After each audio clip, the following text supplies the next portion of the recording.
Are you planning a move to Kansas City in 2026? Then you need to hear this because there are a few things that can make or break your move. I'm talking about tax surprises, tough winter driving, and homes that look great until a huge repair pops up.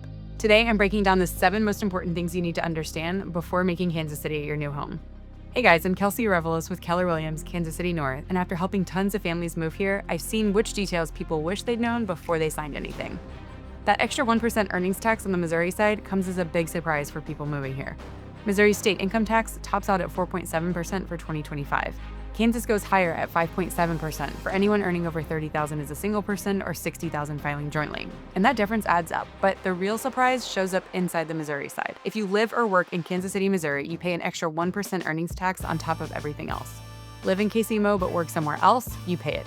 Live in Kansas but commute into the city, you still pay it, and that extra 1% comes straight out of your paycheck. Now, personal property tax catches people off guard too. Both states tax your cars every year based on what they're worth. Kansas car taxes run higher than Missouri's, and many residents bring this up when they compare costs. Property taxes change a lot depending on your county and school district. Kansas runs higher with rates around 1.43%, while Missouri sits closer to 1%. And when you're looking at a $400,000 home, that difference turns into real money every year. Here's a simple example. Say you earn $75,000 a year. If you live and work in Kansas, you pay about $3,300 in state income tax plus Kansas car taxes. But the suburban areas I'm talking about later completely change this math, and some of them save you thousands. Living and working in Kansas City, Missouri means about $2,900 in Missouri state tax plus the 1% earnings tax, adding $750, plus Missouri car taxes. The math changes based on your situation, and where you live affects way more than just your commute. It shapes your take-home pay, your yearly property taxes, and what you pay to register your car. Run these numbers before you start looking at homes because they shape what you can really afford. And speaking of costs, winter weather brings expenses most people never plan for. We're talking about that now. An 11-inch blizzard in January 2025 became Kansas City's biggest snowfall since 1960, and roads turned completely undrivable within hours. We get real winter weather here, and if you're coming from somewhere warmer, you need to actually understand what that means. The metro averages about 18 to 22 inches of snow each year, most of it between December and March. Now, that may not sound extreme compared to places up north, but Kansas City also gets freezing rain and ice storms that make roads dangerous even without heavy snow. That January snowstorm shut down everything. Schools closed and anyone without the right tires couldn't drive safely. This is the kind of weather you need to plan for. Here's what you really need. Get winter tires or very good all-season tires that handle snow. Summer tires become dangerous here once temperatures drop. Local mechanics and long-term residents repeat this nonstop, especially for anyone who has never driven on ice or snow. Keep an emergency kit in your car with a flashlight, blanket, water, and socks. School and work closures happen too, but not as often as in southern cities. I grew up in South Carolina and it was completely different when I moved here. You're going to end up driving in weather conditions here at some point in the winter, so give yourself some extra time during storms and know what your car can and can't handle. There's this constant debate about which state handles snow removal better. Kansas roads, especially the state highways and county roads, usually get cleared faster than Missouri streets. Kansas City, Missouri sent out about 300 snowplows during that storm. The city also keeps more than 37,000 tons of salt ready to go each winter. You can drive right past it on I-70. But even with all of that, the narrow streets, the heavy on-street parking, and the bigger urban core make everything much harder to clear. People on the Kansas side talk all the time about smoother roads and faster snow clearing.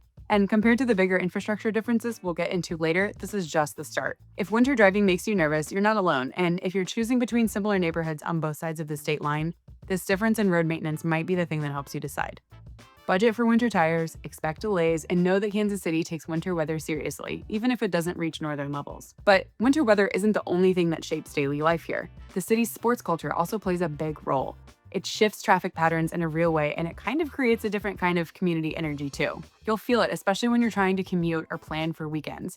Right around the Kaufman. 4 Super Bowl titles in 5 years, including 2 in a row, and the Chiefs still aren't done, although the season has not been off to a great start so far. The city's connection and its teams runs deep, and the impact goes way beyond game days. The Chiefs won in 2020, 2023, and 2024. The Eagles stopped the three-peat in February 2025, but the Chiefs are still the team to beat this decade. On game days, traffic around Arrowhead and the Truman Sports Complex gets packed fast. Restaurants and bars all over the metro fill up too. The Royals play at Kauffman Stadium, but their future home is still a big question. Voters in Jackson County turned down a stadium plan last year. The team has looked at downtown and even spots in Johnson County, Kansas. Their lease only runs through 2031, so big decisions are coming soon. Fordham KC plays at Children's Mercy Park on the Kansas side. The stadium opened in 2011 and still draws strong crowds for pro soccer.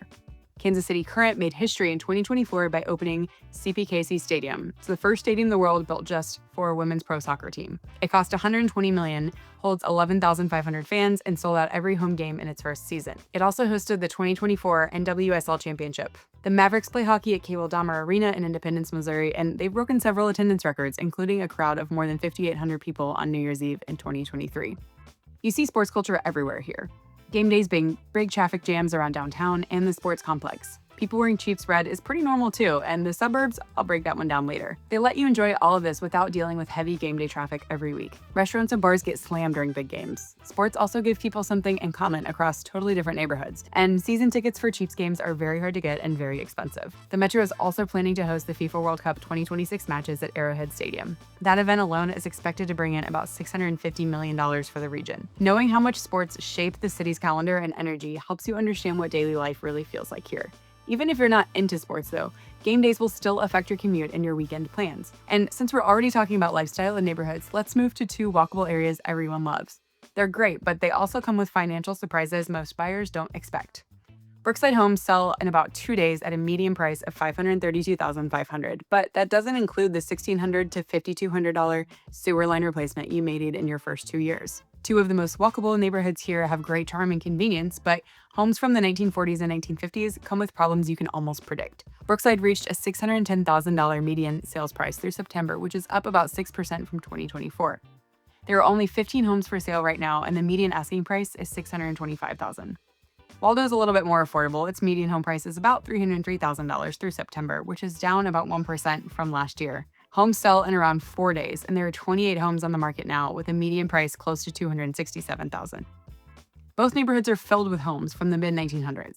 You'll see brick exteriors, older details, and big trees along the streets. Being able to walk to restaurants, shops, and entertainment really makes these areas desirable, but the maintenance issues are just as predictable. Clay and cast iron sewer lines were common in the 40s and 50s. Both break down over time. Clay pipes chip and crack, cast iron rusts through, and when we get to the cost of living comparison soon, you'll see how these repairs stack up against what you'd pay in other metros. The gap is huge. Tree roots also push into both kinds of pipes. Homeowners here report sewer line replacements that range from $1,600 to $5,200, depending on how bad the problem is, on whether a street has to be dug up or not. The city updated sewer rules in 2022 as well. Now it's very clear that private sewer lines, even the ones that run under public streets, are the homeowner's responsibility. When those pipes fail under a street, the cost jumps fast because you need permits, digging, and repaving. Homes built here before 1960 usually have wiring that doesn't meet modern-day codes as well. You'll see too few outlets in many of the homes. Some still have old two-prong outlets with no ground wire. You might also find aluminum wire in houses from the 1960s and 70s, and a lot of electrical panels only support 60 to 100 amps instead of the modern 200 amp standard. And some homes still have knob and tube wiring if they haven't been updated at all. Electricians can't repair these systems. They have to replace everything to bring the house up to code, and that can be expensive. Rewiring a whole home can cost $8 to $15,000 or more. Older foundations also cause problems. Many don't have good drainage, vapor barriers, or deep footings. A lot were only poured with 6 inches below ground instead of the modern 12-inch standard. This leads to moisture issues and uneven settling. The clay soil here makes it worse. It swells when it's wet and shrinks when it's dry, so foundations shift all year long. And inside the home, the plumbing may include old galvanized steel pipes. These rust from the inside and ruin your water pressure. Replacing all the plumbing can cost $2 to $15,000 depending on the size of the home.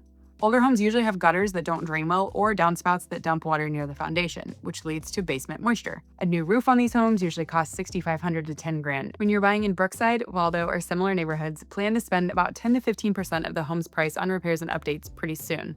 Make sure you hire inspectors who understand homes built before 1960. Pay for a sewer line camera inspection, which costs about $200 to $400 before you buy, and then check the electrical panel and plan for upgrades if you need them. Look at the foundation and pay attention to how moisture is being controlled. The walkability and charm make the higher prices worth it, but only if you budget for what these homes really cost to maintain. Your monthly payment isn't the whole picture when you're dealing with 70-year-old systems, and if all of this feels overwhelming, there's some good news. Several suburbs offer newer homes, great schools, and way less financial stress.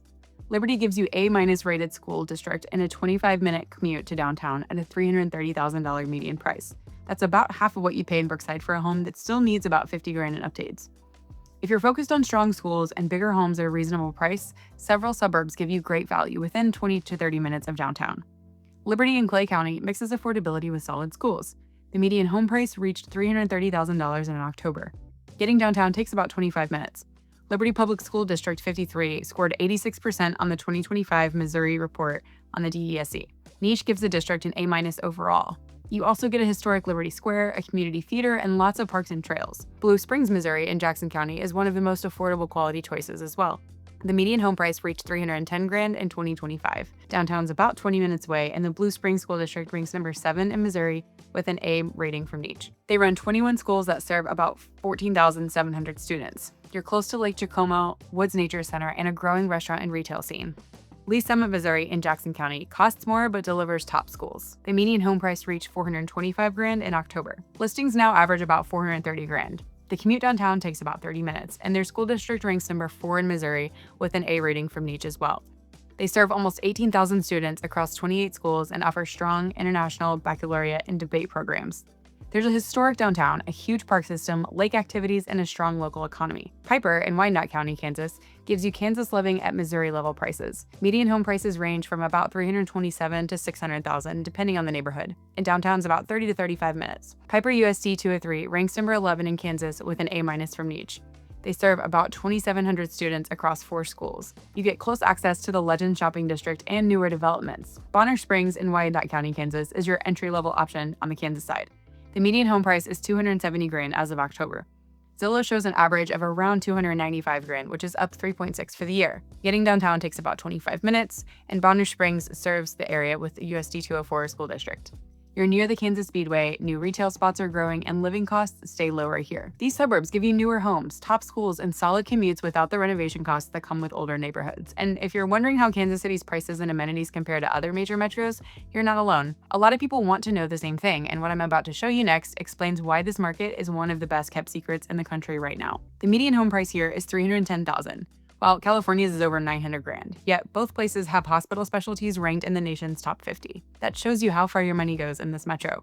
You get big city benefits at a cost of living close to or below national averages. The Missouri side sits right at the national average, with housing about 18% lower, utilities about 2% higher, transportation about 8% lower, food at average levels, and healthcare about 2% lower. Kansas is even cheaper, with an overall cost of living 11% below the national average and housing 32% lower. Across the metro, prices stay more reachable than in coastal states. The median home price reached $310,000 in November, up 6.9% from last year. Zillow shows $242,000 on the Missouri side in October, up 1.2%. Kansas also ranks 3rd lowest in the country for price-to-income ratio at 3.2 times your yearly income. The Missouri side sits at a similar ratio, well below states like California at 8.2 and Massachusetts at 6.3. Even with these lower costs, the region has strong infrastructure. The University of Kansas Hospital has been the top hospital in the metro for 16 straight years and the top in Kansas for 14 years. 7 specialties rank in the nation's top 50. 4 HCA Midwest Health hospitals earned high-performing status across 11 procedures. North Kansas City Hospital ranked among the top hospitals in the region, and Children's Mercy is one of the best pediatric hospitals in this country. The sports and entertainment scene is huge. You've got the Chiefs, Royals, Spartan QC, the Current, the Mavericks, NASCAR, the Kansas Speedway, and pro events at major venues. Arts and culture are strong too. Country Club Plaza, the Crossroads Art District, and the 18th and Vine District offer shopping, galleries, food, nightlife, and jazz history. The Nelson Atkins Museum has free admission. Union Station has Science City, restaurants, shops, and the Amtrak station. The streetcar runs a free route from River Market to UMKC, spanning 5.7 miles total, with the Main Street extension adding 3.5 miles. Outdoor space is another advantage. Swope Park spans over 1,800 acres with a zoo, golf, and trails. Wyandotte County Lake Park offers boating, fishing, and long trails as well. The economy is strong as well. As of October 2024, the unemployment rate in Kansas City was 3.4%, below the national average. Job growth reached 1.7% from August 2023 to 2024. Healthcare is expected to be the lowest growth sector for 2025, with over 2,000 jobs being added. Manufacturing is expanding, with the Panasonic EV battery plant creating about 4,000 jobs. Kansas City ranked among the top 10 housing hotspots for 2025, according to the National Association of Realtors. You get affordable housing with a median below $310,000, short commutes under 25 minutes, top hospitals, pro sports in several leagues, a growing job market, and strong arts and entertainment. Now here's where everything I've talked about today starts to come together. The Kansas and Missouri rivalry affects your taxes, your commute, your schools, and how easily you can reach all of these amenities. And this next part could save you thousands every single year. 2 cities share the same name, but they work under totally separate governments, and the tax bill for the same job can change by more than $1,500 a year depending on which side of State Line Road you choose. This metro sits right on the border, so you get 2 cities with different rules. Kansas City, Missouri, and Kansas City, Kansas are in different states. They have their own city governments, their own counties, their own tax systems, and their own services. KC sits mostly in Jackson County, with some parts in Clay and Platte and Cass counties. The city uses a mayor and council system and has about 510,000 people with their proposed $2.5 billion budget. KCK sits in Wyandotte County, Kansas, and uses a unified government, which means the city and county work together as one. It has a smaller downtown and more industrial areas. The taxes are very different on each side. Missouri's income tax tops out at about 4.7%, while Kansas goes a little higher at 5.7%. If you live or work in KC you also pay an extra 1% earnings tax. Property taxes are usually higher on the Kansas side, and Missouri's tend to be lower. Missouri state sale tax is lower too, while Kansas's runs higher. Both states tax your vehicle every year, but each one handles it its own way. Where you live and work changes what you owe. If you live in Kansas and work in KC you pay Kansas income tax, the KC earnings tax, and Kansas property and vehicle taxes. If you live in Missouri and work in Kansas, you pay Missouri income tax with a credit for what you pay in Kansas, plus Missouri property and vehicle taxes. And if you live and work in the same state, you just pay that state's taxes. The Missouri side gives you downtown with Power and Light, Crossroads, and River Market. It also has the Country Club Plaza, Luce Park, Swope Park, Union Station, Science City, the Jazz District at 18th and Vine, historic walkable neighborhoods, tons of restaurants, and the free streetcar. The Kansas side gives you the Legends shopping and entertainment area with the Kansas Speedway for NASCAR, Sporting KC at Children's Mercy Park, Village West, Johnson County Parks, newer suburbs, and roads that many people say are better maintained. Snow removal is also faster on the Kansas side. Schools stand out on both sides. Top Missouri districts include Lee Summit, R7, ranked number 4 in the state, Blue Springs, R4, ranked number 7, and Liberty 53 with an 86% score. Top Kansas districts include Blue Valley, ranked number 1 in the region, Piper USD 203, ranked number 11 in Kansas, and Olathe and Johnson County. Both states have excellent suburban schools. Johnson County districts cost more, but offer some of the strongest results in the region. Pick Missouri if you want lower taxes in most cases, walkable historic neighborhoods, direct access to downtown, arts and culture, and older homes with character. But if you want top suburban schools, newer housing, better maintained roads, and a more suburban lifestyle, pick Kansas. A lot of people live on one side and work on the other, so cross-state tax filing is pretty normal. The metro works as one big region, even though the state line cuts right through the middle. And knowing which side fits your needs helps you plan for everything from taxes to schools to how fast your street gets snowplowed. These 7 things are the difference between a smooth move and years of money problems you never saw coming. If you're planning your move and want help figuring out which side of the state line fits your budget, I can help you with that. Just email me at Kelsea@lakewoodhomesandland.com to avoid the tax traps that catch most newcomers. I'll show you exactly what your first year of cost looks like based on the areas you're considering. I work with relocating families every week, and the best deals in 2026 are going to the people who plan right now. And you know what? Bad timing on your move can cost you about $10,000 in your first year alone. I'm talking about tax surprises, higher moving costs during the busy season, and school changes that can hurt home values right after you buy. I've linked the video that breaks down the #1 mistake people make when they move here and the exact strategy to avoid it. If you're serious about protecting your budget, watch that next. See you there.